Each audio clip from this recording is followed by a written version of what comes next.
Hello, good evening. We are here with the Arizona International Film Festival. Could you introduce yourself? Sure. Yeah. Hey, how's it going, guys? I'm Cameron Tyler Carr, director, writer, producer of Harlem Fragments. Lovely, and I am Fernanda. So first of all, I wanted to ask you about bringing such a personal, story into the screen. Is there a method to sharing those experiences through film? Yeah. Great question. I think for me, I'm a big fan of kind of vulnerable with intention filmmaking. So, there's a purpose behind me sharing such a vulnerable story, but it's meant to be a creative source. So I can use that to then show how it can be an educational PSA for people out there who are either going through it currently, will go through it, or have gone through it, but haven't really figured out how to process it. And so, yeah, using that as a vehicle to kind of get into not only for children but for parents alike, and kind of getting to families in that aspect. And this is your directorial debut. What was your biggest takeaway? What was the big learning curve here?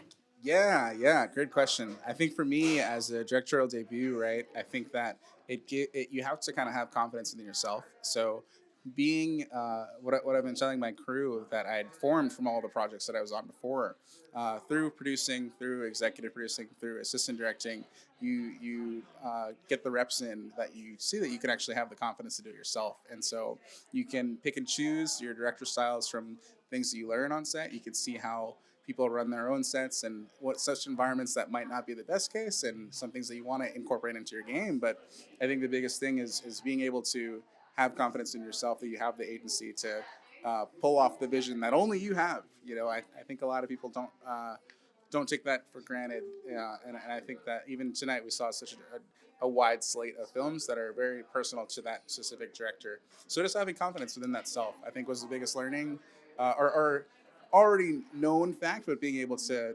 deploy it was affirming in that sense. Of course, going off of that, who are your biggest inspirations on filmmaking? Love that question. I got a bunch. It ranges from Barry Jenkins to Jordan Peele to Stanley Kubrick, to Christopher Nolan, of course Spike Lee. I got to give him credit. But the list goes on. I mean, Stephen Queen, Issa Rae, Nikiatu Jusu. I try to really pull from, and then Bon Joon Hook. Like, I try to pull from a lot of different inspirations, and really, again, I'm constantly downloading, constantly doing rewatches, and seeing how you can kind of push the envelope. I think that's what I admire about all these different directors, is they have their own distinctive style, and they really try to push, forward in terms of getting more comfortable with their own inventive style and having those IPs that exist that are so different from another.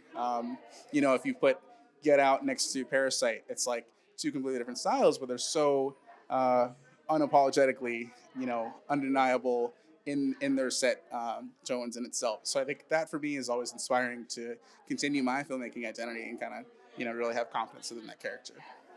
And last question, what is next for you? What are you working on? What are you looking forward to do? Yeah. A lot of things. I've got a few things going on. I just wrapped lead producing and assistant directing a $1 million indie feature in January called Silent Partner, which is based on basically a black lawyer who's trying to secure a partner at his super old white firm, but he takes on a stand your ground case. So a lot of craziness, and shot in New York there, shot in Harlem, but the biggest thing right now is actually trying to pull off getting the Harlem Fragments feature version off the ground, because obviously the short functions as a proof of concept and in the festival circuit now, but I actually have a full blown, fleshed out feature script that I've been kind of workshopping.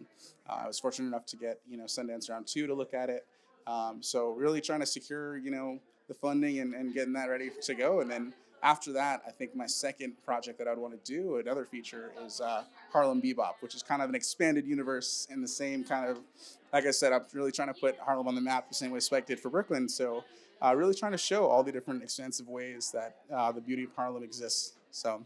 For sure, that is amazing, and congratulations on your film. It was Yeah. amazing. Thank you so much. Thank you, folks. I really appreciate you taking the time. Yeah. Of course, anytime. It was a pleasure meeting you. Oh man, this is fun. I love this. Yeah. We'll Cool. look forward to having you back. Yeah, I'm excited to do that. This is awesome. Yeah, lovely. Cool. Well, that's it. Yeah.